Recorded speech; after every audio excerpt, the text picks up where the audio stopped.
ఇది ఒక 1990ల కాలం. అప్పుడు పల్లెటూరి జీవితం చాలా సాధారణం, కానీ కష్టాలతో నిండిపోయి ఉండేది. పెద్ద పెద్ద ఇల్లు లేవు, ఖరీదైన కార్లు లేవు, కానీ మనసులు మాత్రం చాలా పెద్దవి. పల్లెటూరిలో ప్రతి ఉదయం సూర్యుడి కాంతితో కాదు, రైతు ఆశతో మొదలవుతుంది. ఉదయం సూర్యుడు మెల్లగా పైకి వస్తాడు. పక్షులు కిలకిలమంటూ ఎగురుతాయి. గ్రామంలోని మహిళలు బావి దగ్గర నీళ్లు తీసుకుంటారు. గేదెలు మేత కోసం బయటకు వెళ్తాయి. ఆ గ్రామంలో రామయ్య అనే రైతు ఉండేవాడు. అతని జీవితం చాలా సాదాసీదా, కానీ అతని కష్టం మాత్రం ఎంతో గొప్పది. ఒకరోజు ఉదయం రామయ్య తన భార్య లక్ష్మిని చూసి అన్నాడు, లక్ష్మి, ఈరోజు పొలానికి నీళ్లు పెట్టాలి. రోజంతా పని ఉంటుంది.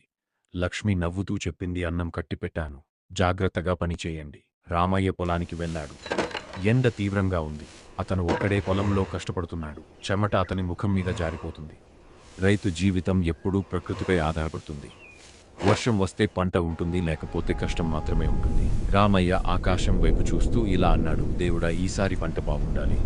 అప్పులు చాలా అయ్యాయి. సాయంత్రం అయ్యింది. రామయ్య ఇంటికి తిరిగి వచ్చాడు. చిన్న మట్టి ఇంట్లో అతని కుటుంబం కూర్చుంది. లాంతరు వెలుతురులో అతని చిన్న కొడుకు పుస్తకం చదువుతున్నాడు. ఆ చిన్నోడు తన తండ్రిని చూసి అడిగాడు, నాన్నా, నేను పెద్దవాడై టీచర్ అవ్వాలి. ఆ మాటలు విని రామయ్య ముఖంలో ఒక చిన్న నవ్వు కనిపించింది. నువ్వు బాగా చదువు బాబు, మన కష్టమంతా నీ భవిష్యత్తు కోసం. పేదరికం ఉన్న ఆ కుటుంబంలో ఆశ మాత్రం చాలా పెద్దది. ఒకరోజు ఆకాశం ఒక్కసారిగా మారిపోయింది. భారీ వర్షం మొదలైంది.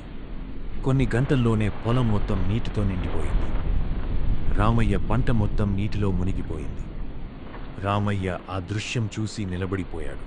అతని కళ్ళలో బాధ కనిపించింది. అయ్యో, ఈ పంట పోతే మనం ఎలా బతుకుతాం? ఆ మాటల్లో రైతు జీవితం ఎంత కష్టమో తెలుస్తుంది. రేపు ఉదయం గ్రామం మొత్తం రామయ్య ఇంటికి వచ్చింది. పల్లెటూరి గొప్పతనం ఇదే. ఒక్కరి కష్టం అందరి కష్టమవుతుంది. గ్రామంలోని ఒక పెద్ద మనిషి ఇలా అన్నాడు, రామయ్య, నువ్వు ఒంటరివి కాదు, మనమంతా ఉన్నాం. ఆ మాటలు రామయ్యకు కొత్త ఆశ ఇచ్చాయి. కొన్ని నెలలు గడిచాయి.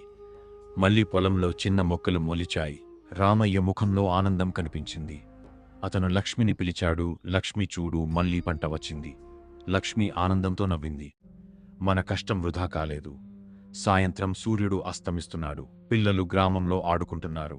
రామయ్య తన పొలం వైపు చూస్తూ నిలబడ్డాడు. పల్లెటూరి జీవితం కష్టం, కానీ అక్కడ ప్రేమ ఉంది. మట్టిలో కష్టం ఉంది, కానీ అదే మట్టిలో ఆనందం కూడా ఉంది. రైతు చెమట వల్లే మన భోజనం. రైతు ఉన్నాడంటేనే ఈ ప్రపంచం బతుకుతుంది.